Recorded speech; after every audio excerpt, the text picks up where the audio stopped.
Vamos entregar, meus irmãos, ao Senhor os nossos dízimos e as nossas ofertas. E eu quero lembrar que este mês é dobrado, não é, irmãos? Seja bem-vindo, seja bem-vinda ao canal O Voo da Coruja.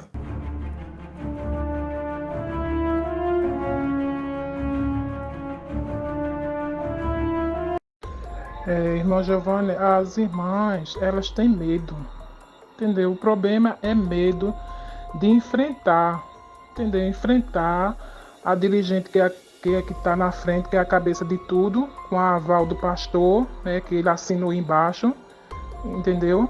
E tem medo de enfrentar e de dizer, as irmãs ficam sufocadas, é fardamento, entendeu? Que as irmãs não suportam mais de fardamento, tudo caro, não é coisa barata.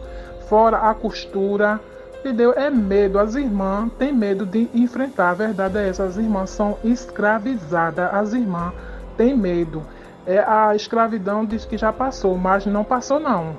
É uma escravidão dentro da igreja, entendeu? Que as irmãs ficam com medo de enfrentar, levantar e dizer que não, entendeu? Aí as irmãs ficam sufocadas, ficam morrendo, entendeu, irmão? Fica morrendo.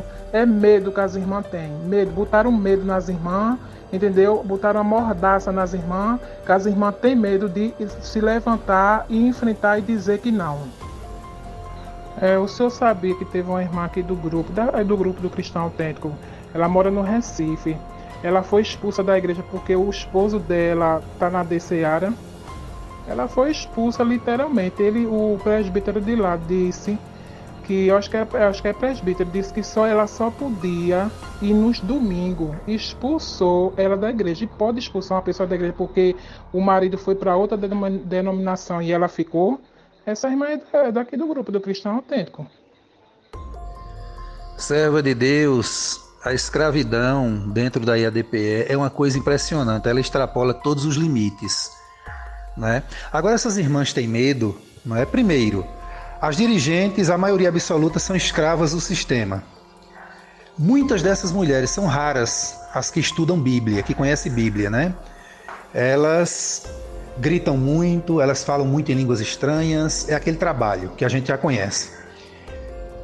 Caminhando ao lado delas, as irmãs de comissão, que a senhora pode fazer uma pesquisa que a senhora vai ver que 90% dessas irmãs não conhecem Bíblia, infelizmente, são inocentes. Elas ficam apenas apegadas àquele pregador, àquela irmã que elas dizem é de fogo, é do reteté, esse tipo de coisa, não é? Não leem a Bíblia, não estudam a palavra de Deus. Então, quem não tem conhecimento, povo que não tem conhecimento é povo escravizado, né?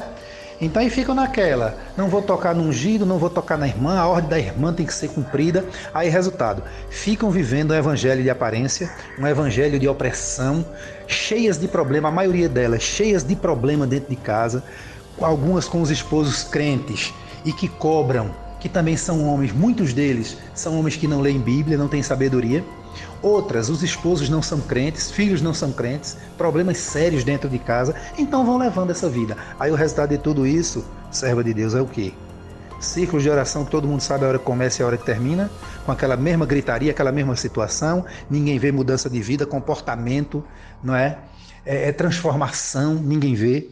Ninguém vê, o que a gente vê é muito fuxico, muita conversa, muita ira, as mulheres uma com inveja da outra.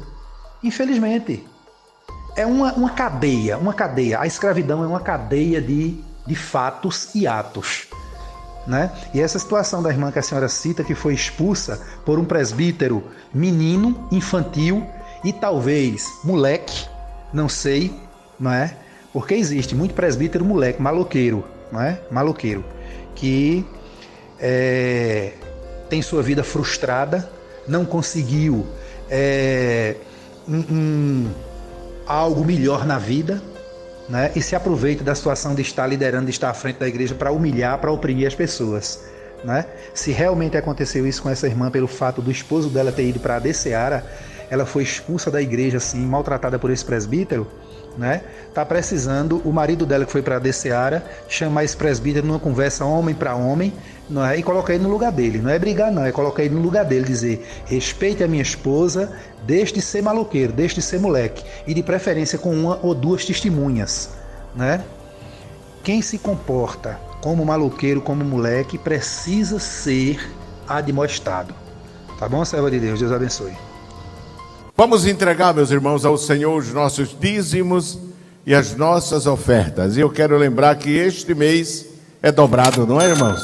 Porque tem o 10º e o salário, uma bênção. A campanha que está sendo feita para os irmãos não dizimar, mas na Assembleia de Deus está surtindo efeito. Mas só que aqui na cidade de Ribeirão tem uma tenda de frente à igreja nas quinta-feira. As irmãs ficam no sol, na chuva. Isso vai até o final do ano. Já começou o ano passado, esse ano quando entrou, já começou. Uma irmã conversando comigo disse: irmã, a gente não suporta mais de tanto pedir as coisas a gente. A gente não suporta mais, a gente não consegue mais assistir o culto. É só de frente ali, naquela tenda ali, vendendo. Fica até 3 horas, 3 e pouca da tarde. Aqui na cidade, a gente vivemos de quê? A cidade vive de quê? Pensionista, aposentado, comércio, uma usina que só de 6 em 6 meses. Entendeu? Ela disse: irmã, eu não aguento, a gente não aguenta mais essa situação. A gente tem família para ajudar. A gente tem parente para ajudar nessa pandemia, muita gente desempregado. Aqui na cidade, para ter um emprego, os jovens, os meus filhos têm que ir para fora para arrumar serviço, porque aqui não conseguem. E quando consegue, a situação, o dinheiro é muito pouco, entendeu? Então, nessa situação, e aqui os irmãos aqui na cidade, aqui parece que ainda não caiu na real, né? Explorando as irmãs para arrecadar dinheiro para essa construção desse templo que não acaba nunca. Estamos mais uma vez mostrando aqui o terreno, o mega terreno da nossa igreja. Vamos subir aqui para vocês verem direitinho esse terreno, observarem, tá certo? Olha aí o terreno, um terreno de 15 mil metros quadrados, olha, tá certo? Em que nós filmamos há mais de um ano atrás, informamos que jamais seria construído um templo da nossa igreja aqui nesse local. E a gente não suporta mais, então pedindo um socorro divino para essa igreja. Eu disse para ela: irmã, pare de fazer, dê um não, diga que não pode, diga que tem família para ajudar, não diga, dê um não para isso acabar. Serva de Deus, a paz do Senhor, esse seu testemunho ele é muito comovente. Isso que está acontecendo aí na cidade de Ribeirão, irmã, é em todo o estado de Pernambuco. Graças a Deus, eu digo graças a Deus, em nome de Jesus, o povo está deixando de ofertar, de contribuir na Assembleia de Deus Pernambuco, enquanto essa presidência estiver aí, graças a Deus. Mas essas estratégias, essas malandragens, de obrigar o povo, de trazer o povo cativo a si, o que está acontecendo aí em Ribeirão, as irmãs sofrendo. Agora essas irmãs, serva de Deus, elas deveriam se pronunciar. É aquela história, né? É aquela história. Os tiranos, eles se perpetuam. Os déspotas, eles fazem o que quer porque encontram pessoas que se deixam escravizar. Então a escravidão, ela permanece em vários sentidos. Por quê? Porque as pessoas se permitem escravizar. Então isso que está acontecendo aí em Ribeirão é geral. Agora isso aí, eu vou lhe dizer uma coisa, minha irmã. Isso aí tem levado muitos casais a se separarem. Quando não se separam, de fato, um vai para um lado, outro vai para o outro, muitos estão separados. A senhora sabia que muitos casais estão separados dentro da igreja? Obreiros, presbíteros, pastores estão no púlpito pregando, exortando a igreja, cobrando da igreja, maltratando a igreja, e estão separados dentro de casa por conta dessas coisas. Muitos presbíteros frouxos, medrosos, que preferem ver suas esposas serem escravizadas por esses pastores, não é? E para manterem uma escala de culto, para se manterem como presbítero, querendo ser pastor, querendo ser isso, ou seja, auxiliar quer ser diácono, diácono quer ser presbítero, para manter essa falsa aparência de crente, apenas com o olho em cargo, ele submete as suas esposas e seus filhos a esses constrangimentos.